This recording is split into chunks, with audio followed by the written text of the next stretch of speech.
We are now into the top 5 of the Warchant Top 40. We're breaking them off video by video alongside Aslan Hutchavandi, the director of digital media for Warchant.com. My name is Tom Lang, director of original content. Let's direct some things, shall we? Now we are inside the top 5. We will reveal that name in just a moment. But here you go, 6 through 10. Here they are, as they were. Number 10, Jeremiah Byers on the offensive line. You recall that video, Aslan. We did it together. Daryl Jackson, number 9. Patrick Payton, 8. Keon Coleman, 7. Jaheim Bell, number 6. If you missed that video or any of the other videos here on Warchant TV from 1 through 40, check out the channel right now. Subscribe to Warchant TV. It's absolutely free. And hit the bell. It will alert you anytime we bring you new and live content. So here it is, Aslan. Number 5 is Florida State's anchor at defensive tackle. That is Fabian Lovett. And we've got a bit of a disagreement in terms of where we put him on the list. But there is no doubt that Fabian Lovett is a surprise returner for Florida State. It was one of the shocks of the offseason that he was going to come back for one more year. But your thoughts as we get into the top 5 here, and Fabian Lovett is now the first guy we unfurl here. I had to go back and look at everybody's picks to make sure I wasn't the outlier on this, to be just absolutely lost in the darkness like Ira was with Jeremiah Byers. Yep. Still love you, Ira. I had him at 11th. I think Corey had him 10th. So maybe it's the whole doing the podcast with that guy 3 days a week at minimum that's kind of formed the prism through which I look at him at. The one thing I will say, and I'll let you go on about how great Fabian Lovett is. And we're at a point now, right, Tom, where we're not debating that these guys are good or bad. It's just how good are they? Like how talented are they? How much impact can they make? Man, I really am excited about Fabian. I hope 11 illustrates that. The thing that I'm most excited about, I just feel like, man, he physically is has to be so much more developed than most of the guys he's going to go up against this season. I would feel like you saw him.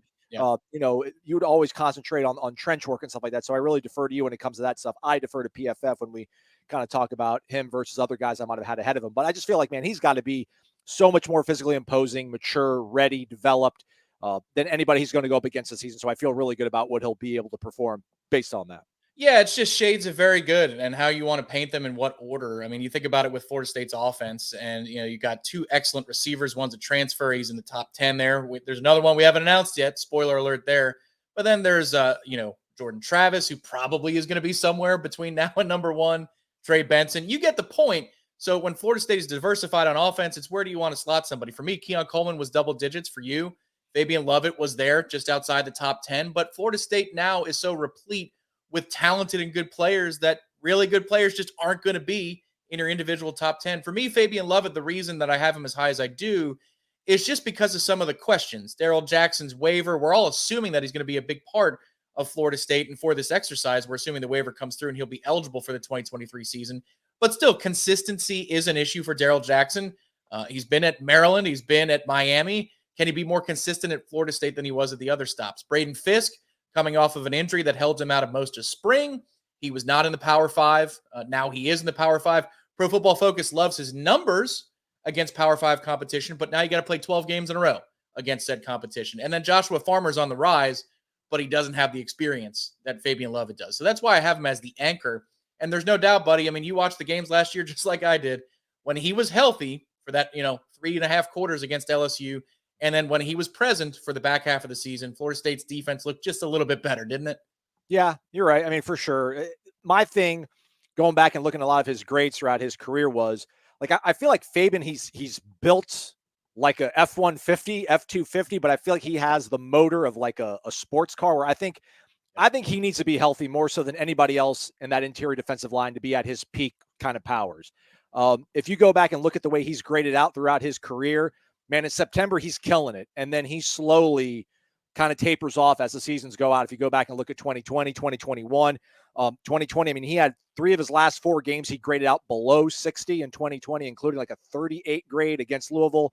And I hate to lean so much on PFF, but when it comes to guys on the interior, I'm following the ball, so I'll kind of defer to those guys. 2021, I mean, his last 5 games, he was graded out below 60 the entire time. 60 is pretty much the benchmark, everybody, that they set at PFF, where you kind of almost start off at that, and then they grade you up and down based on that. He had 2 games also below 50. And then I looked at pressures. For me, I'm more sold on Braden Fisk because Braden Fisk has shown the ability to be available throughout his career. I think that's why Corey probably has him a bit higher than everybody else when it comes to defensive tackles. I'm not anti-Fabian Lovett. I'm just that much more pro Fisk. I think he's played over 300 more reps in the same amount of time than Fabian Lovett has. And he's got like double the amount of pressures. Fabian's got somewhere like 45, and Fisk has got somewhere over 90. So I just feel like that alone for a simpleton like me, Tom, that, I don't see maybe the nuance as good as everybody else. I just feel like Fisk can give you more of a disruptive force. And then that by virtue gives you more of an impact, I feel like, when it comes on the interior. Like Fabian hasn't shown us that towards the end of a season. But then again, as you mentioned, like Fisk hasn't played Power 5 for 12 straight weeks. We'll see how he can hold up as Fabian has throughout his career. Yeah, exactly. And there are going to be some games where everybody gets fat. No pun intended for defensive interior, but that's going to happen. 12 games, 10 of them are against, decent Power 5 competition. And within those 10, there's probably 5 that are pretty good offensive lines and then 2 elite offensive lines. So we get how this all works. But for me, again, I think it's because of familiarity with what Florida State is trying to do defensively. It's the experience. And then when he was healthy, there were a couple of plays. I know we have to whittle it down to such a small sample size where he's 100% last year for Florida State. But there are a couple of plays against an LSU offensive line, an interior of that offensive line, where he's taking on double teams and blowing plays up in the backfield. It's just what he could be able to do, Aslan, with just playing 40 or 45 snaps, because Florida State does have the strength of this rotation, tells me that there's a real opportunity for impact. But I guess a way to advance this discussion, even though we're focusing on Fabian, you don't necessarily have to stick to your top 40. But if you were saying right here, right now, here's how I think the importance of Florida State's defensive interior is going to shake out by the end of the season, 1 through 4, who's most impactful to least impactful to you? I'm guessing Braden Fisk would be number 1 on that list. How would you order it out?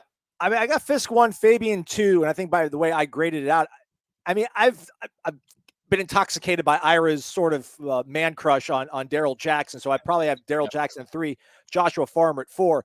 But man, I went back and looked at the individual picks, and I saw how you've kind of valued Josh Farmer. So that makes me feel pretty good too about that. I think Farmer really has the potential to creep up there, like maybe ahead of a guy like Jackson, at least when it comes to the way I've been kind of sizing things up. Well, yeah, and I think Farmer's going to be in a lot more single teams. Like if you were going to say who's going to be left alone one-on-one most often of those 4, I think it's going to be Josh Farmer, because you put him on the field with any of the guys that we've talked about, whether it's Braden or Daryl or Fabian, number 5 on the list here for the Warchant Top 40.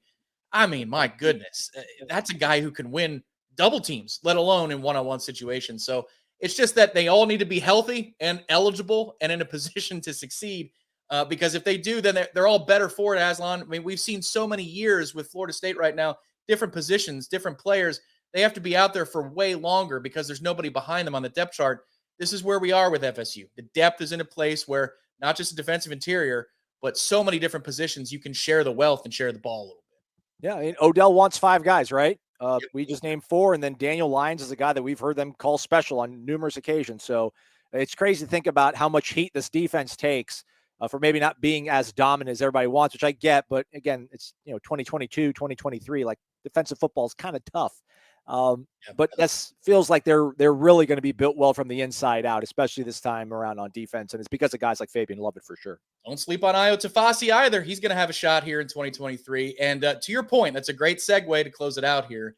Given how offensive the game of college football is, when you look at the Warchant Top 40, 3 of our next spots, 3 of the next 4 that we're going to reveal, offensive players. You can guess who they are, but what order will they come? Stay tuned to Warchant TV for those videos to be rolled out this week. Make sure to like the video underneath here, subscribe to warchant.com, and also head over to the website. I said subscribe to warchant.com. That's a slip of the tongue because it's true. Head over to Warchant, check out the latest content on recruiting, team. We have you covered every step of the way between now and kickoff against LSU that opening weekend. For Aslan, I'm Tom. This has been the Warchant Top 40. We will talk to you for number 4 next time.